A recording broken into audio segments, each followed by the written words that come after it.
19 শতকের ইউরোপ শিল্প বিপ্লবের দ্রুত পরিবর্তনে উত্তাল এক সমাজ।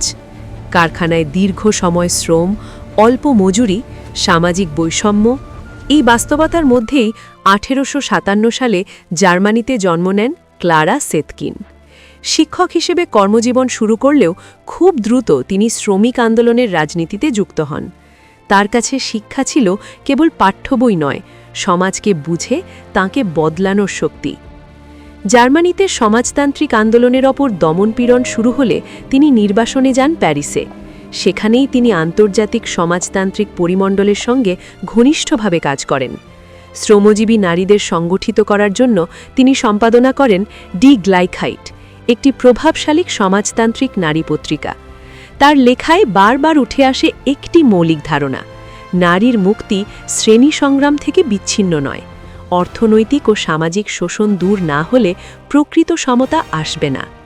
1910 সালে কোপেনহেগেনে আন্তর্জাতিক সমাজতান্ত্রিক নারী সম্মেলনে তিনি একটি ঐতিহাসিক প্রস্তাব দেন: বিশ্বব্যাপী একটি আন্তর্জাতিক নারী দিবস পালনের।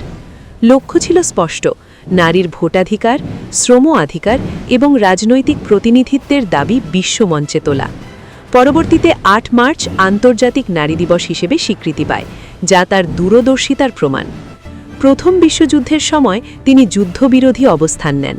তার মতে, যুদ্ধ শ্রমিকদের স্বার্থ রক্ষা করে না, বরং পুঁজিবাদী স্বার্থকে শক্তিশালী করে। তিনি আন্তর্জাতিক শ্রমিক সংহতির আহ্বান জানান: শ্রমিকের শত্রু অন্য দেশের শ্রমিক নয়।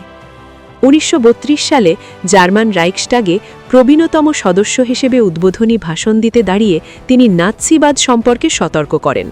তিনি ফ্যাসিবাদকে দেখেছিলেন অর্থনৈতিক সংকট ও রাজনৈতিক বিভাজনের সুযোগে জন্ম নেওয়া এক দমনমূলক শক্তি হিসেবে।